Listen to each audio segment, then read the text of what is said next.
Hi everyone, welcome back to my channel. My name is Catherine and this is Raspberry Reads. I've had quite a few new subscribers join recently, so thanks very much for being here. And for the people who've been subscribing for around 2 months now, thanks so much for joining me on my reading adventures. So today I'm going to do a quick April TBR. I've got 10 books on my list. I don't think I'm going to get to all 10 of these, but I'd like to be ambitious. So yeah, without waffling, let's just get started. So the first few books I'm going to speak about are actually books that I'm currently reading and I haven't finished yet.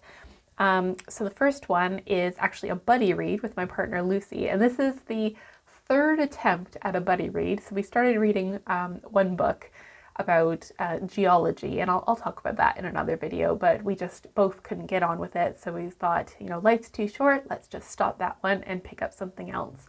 And I'd actually already been reading the book that I'm about to speak about, and I thought, oh, she might enjoy it as well, so we're buddy reading this book. And that book is, it's got a long title, so The Hidden Life of Trees, What They Feel, How They Communicate, Discoveries from a Secret World. That's quite a title, by Wohlleben.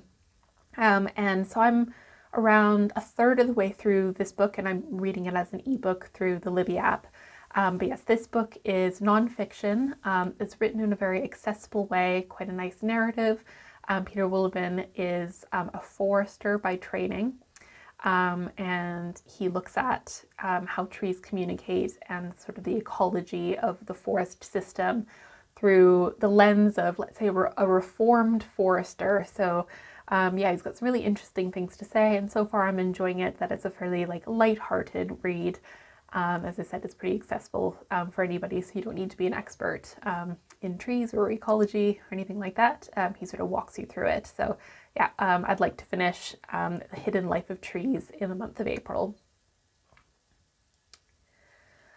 The second book that I'm currently reading is called Metronome by Tom Watson, and I'm listening to this as an audiobook from the Libby app.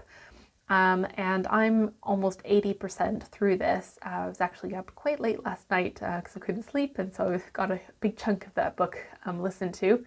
But yeah, so far it's a weird book. I can't wait to tell you all about it when I'm finished, but it seems to be sort of dystopian, speculative fiction. Probably not the best thing to listen to while I have insomnia at night, because it is so weird and a bit creepy, but anyways, yeah, so I'm 80% done Metronome, and I'd like to finish that in the month of April. Next up, I've mentioned this book several times now on my channel, is Wohlleben by Isabella. I haven't made any progress with this since I last talked about it. But yeah, so we're around 100-ish pages in, and this is a nonfiction book, and it's an account of wilding or rewilding a farm estate down in Sussex back in 2017, 2016. Yeah, I am enjoying it, but for whatever reason, it's just not catching my attention enough to kind of race through it, but I do want to finish this in April.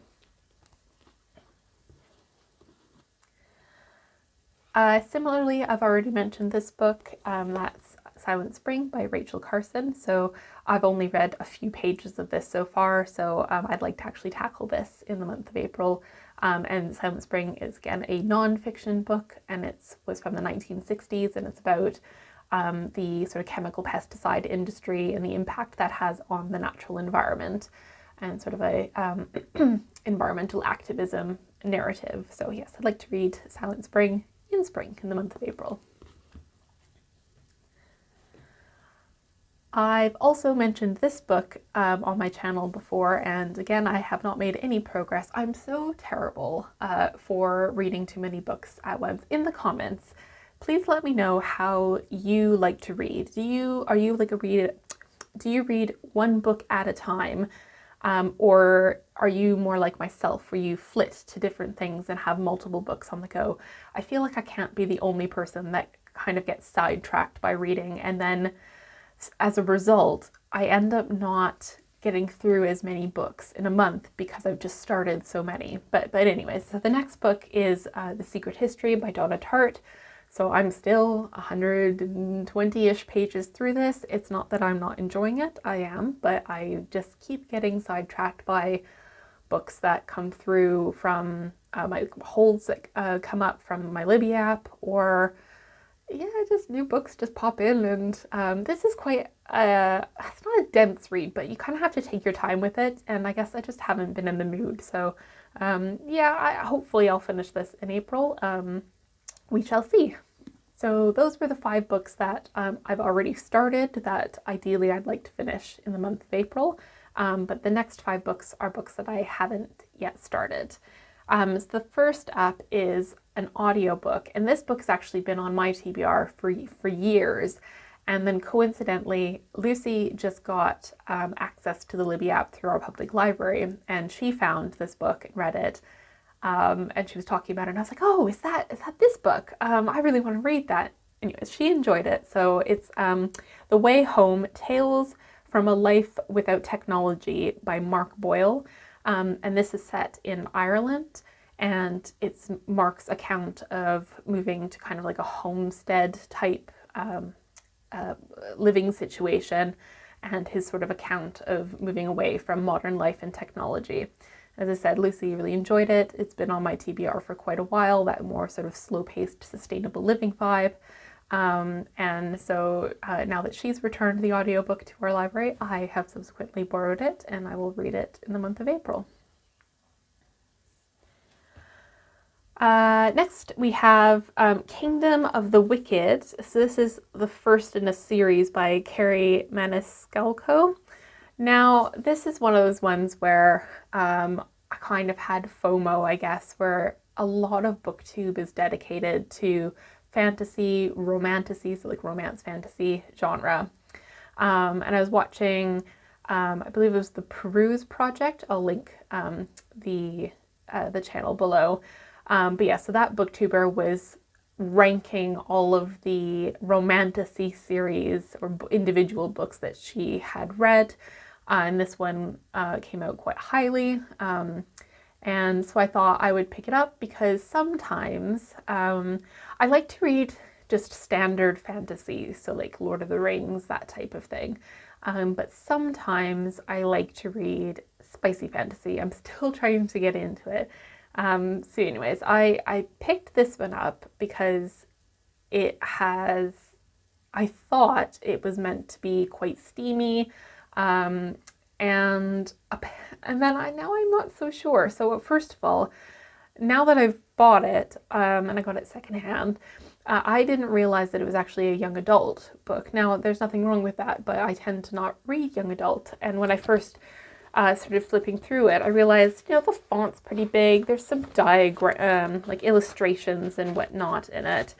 Yeah, and it's just not the type of book that I would normally gravitate towards, but I'm open-minded and I will give it a try. What I have seen, without trying to spoil it for myself, is I don't think this one actually has a lot of steam in it, which is okay. But this seems to be about sort of 2 witches, and they have to make a pact with the princes of hell. So yeah, completely not my wheelhouse, but I'm going to give this a try, hopefully in the month of April, and let you know my thoughts. The next one that I'd like to get to in the month of April is actually currently on hold, and this is an audiobook on my Libby app, and it's The Lying Room by Nicci French. And so Nicci French, they're an author duo who write sort of thrillers, mysteries, and this one seems to be a popular one. I don't know when it came out, but the tagline, I've just got it written here, is that a woman discovers a dead body of a man that she knows, but then she doesn't tell anybody. And so that sounds like an interesting premise. I tend to not care too much about the plot in a Nicci French book. For the most part, I enjoy them all, so I'm looking forward to listening to that one in April and just sort of switch off for a little bit when I want something a little bit easier to read or listen to in this case. Next up, we have The Book of Form and Emptiness by Ruth and this is the next pick for my work book club. And really I need to get going on this because it is over 500 pages. How long are you? 546 pages. And we're reading it just at the start of May. And I've been putting it off because it's just not really the type of book that I would gravitate towards. It seems quite sad and emotive. It's about a boy named Benny, a teenager, and so his father tragically dies, and then Benny starts to hear voices. And then his mother also develops some mental health problems. And Benny seeks refuge in the public library. Now, there's nothing wrong with that sort of premise of a boy falling in love with books and using books for like his own sort of mental health benefits. I love that. It's just the fact that my dad's birthday just came, and anything that involves grief around those anniversaries, I would tend to just not like to get into it too much. So I wanted to wait until that had passed, and then I'll give this a try. But I think I will give myself a bit of grace, and if I'm finding it too emotive, then I'm just going to put it down. But yeah, if you've read the book of Form and Emptiness, let me know your thoughts below without giving any spoilers, and whether or not this is sort of a worthwhile read to get through that those difficult topics. And last but certainly not least, the other day I posted a poll on my community page with 4 books for you all to vote on for which book I should read in the month of April. Thanks very much for responding. You're really helping me out. I've got too many books to choose from. But the book that came out with the most votes was The Song of Achilles by Madeline Miller. And yeah, this is a Greek myth retelling about Achilles, and I'm kind of going in blind. I don't know too much about the story, and I don't want to know too much, but this particular copy I gave to my brother for his birthday, I think, and then he gave it back to me to read. That was a few years ago now, and I haven't got to it yet. So yes, April 2024 is the moment that I read The Song of Achilles. I've heard great things about this, so I'm pretty optimistic that I'm going to like it. And then yeah, so I've got a giant stack of books here to get to, alongside some audiobooks and ebooks from my local library. As I mentioned, 10 is quite an ambitious goal for me. I tend to read longer books. I haven't looked at my statistics recently, but I think I tend to read most books that are in the sort of 300 to 500 page range. And, you know, I'm a busy human with a full-time job, and I've got lots of stuff going on. So even though I do read a lot, I guess what I'm trying to say is that reading sort of 4 books, 5 books a month is a good reading month for me. And I know that differs for a lot of people. Some people don't read very much at all, or they're slow readers, and others, I don't know how they do it, but they seem to get through sort of 20 plus books in a month, and that is very impressive, but that's not the reading vibe here on my channel.